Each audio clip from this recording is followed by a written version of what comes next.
Salut à tous, on se retrouve aujourd'hui pour une nouvelle vidéo dans laquelle je vais donner mon avis sur Star Wars l'ascension de Skywalker que j'ai vu hier. Attention pour ceux qui n'auraient pas vu le film, cette vidéo contient des spoilers, donc si vous ne voulez pas être spoilé, quittez la vidéo immédiatement. Donc on va commencer directement. Le fait que Palpatine soit introduit dès le début m'a un peu surpris, et c'est surtout le fait qu'on a eu la confirmation de son existence physique qui m'a un peu déçu. J'aurais bien aimé qu'on voit les doutes de tout le monde sur son existence et qu'elle soit révélée à tous les personnages qu'à un certain point dans le film. Pour ce qui est de la révélation de Snoke, je pense personnellement que c'est un clone raté de Palpatine, comme on peut voir plusieurs corps ressemblant à ceux de Snoke dans une espèce de cuve qui ressemble à celle des cloneurs de Kamino. Pour ce qui est de l'orientateur Sith, j'espérais au départ qu'il s'agissait d'un holochrome, mais malheureusement c'était pas le cas, même si son fonctionnement est un peu similaire.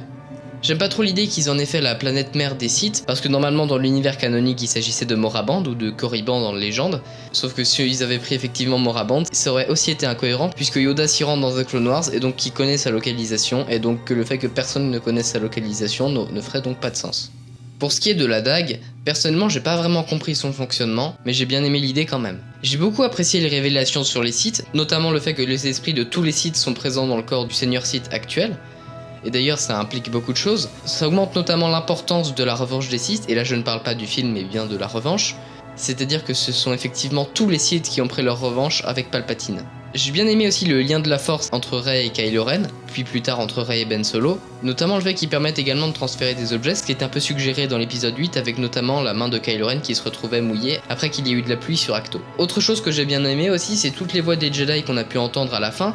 Après moi j'ai vu en version originale et j'ai pas reconnu toutes les voix, mais dans le générique de fin on a pu en remarquer certaines, notamment Anakin, Obi-Wan, Yoda, Windu, Ahsoka, ou même Kanan, Luminara et Ayla Secura. Pour ce qui est de Hux, j'avoue que j'ai bien aimé l'idée qu'il devienne un espion, je me suis dit que ça pourrait être intéressant, etc. Sauf qu'il s'est fait tuer dès le début, ce qui était vraiment un peu triste. Aussi, la mort qui m'a le plus déçu dans ce film, c'était pas celle de Ben Solo, c'était pas celle de Palpatine, c'était pas celle de Hux, c'était celle de Snap Wexley. Tu resteras toujours dans mon cœur, Snap. Les Chevaliers de Rennes, j'avoue qu'ils m'ont un peu déçu, mais c'est...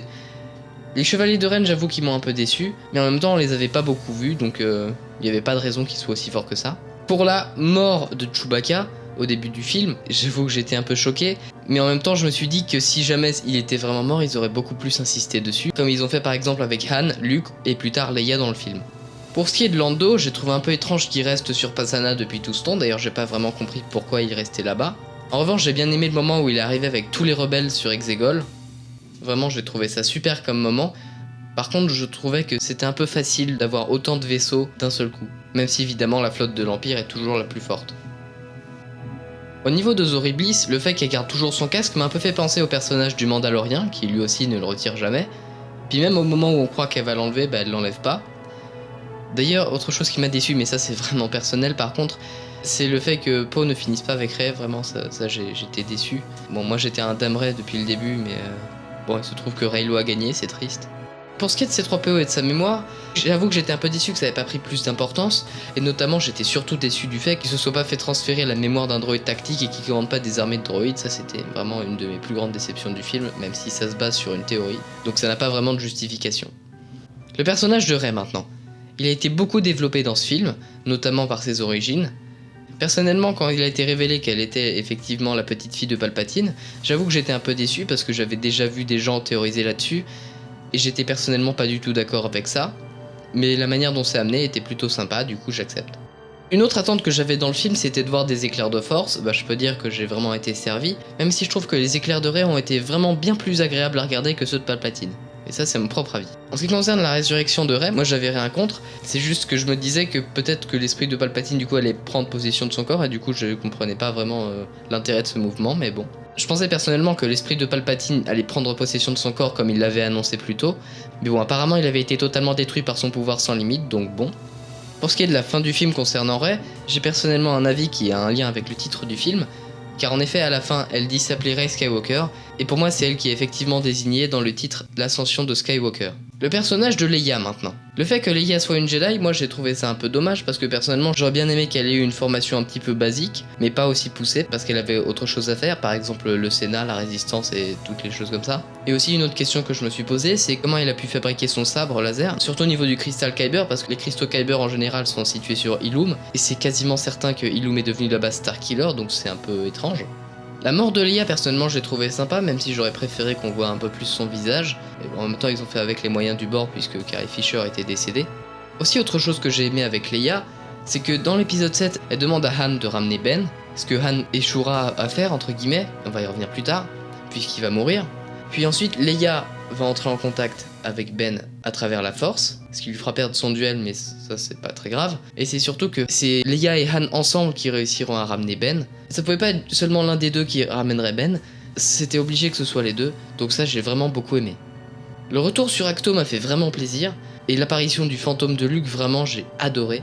La flotte de l'Empire était vraiment incroyable, ça fait toujours plaisir de revoir des destroyers impériaux, même si ceux-là sont tous équipés d'un super laser, ce qui est raisonnable puisqu'on a effectivement une évolution du super laser. Dans l'épisode 4, on a l'étoile de la mort qui peut cibler des planètes et qui se recharge en 24 heures. Dans l'épisode 6, on a un rayon plus précis qui peut cibler des vaisseaux et qui se recharge en 3 minutes. Dans l'épisode 7, on a la base Starkiller qui se charge en absorbant un soleil et qui peut cibler plusieurs planètes à travers l'hyperespace. Dans l'épisode 8, on a l'espèce de canon bélier qui est une miniaturisation à une échelle raisonnable d'une partie de la puissance de l'étoile de la mort. Et donc par conséquent dans l'épisode 9, c'est totalement logique qu'on ait une amélioration encore plus grande de cette technologie, avec un super laser directement équipé sur des vaisseaux. Pour ce qui est du rythme du film, personnellement j'ai trouvé un peu trop rapide, après j'étais un peu malade du coup mon avis n'était pas très objectif. Pour ce qui est de la musique, personnellement je l'ai beaucoup aimé, on a deux thèmes récurrents dans ce film, c'est les thèmes de Sidious et la marche impériale, qui reviennent vraiment très souvent, et c'est en bien que je dis ça d'ailleurs, parce que j'adore la marche impériale, j'adore le thème de Sidious, en général j'adore toutes les musiques de Star Wars, sauf Cantina Band, me demandez pas pourquoi.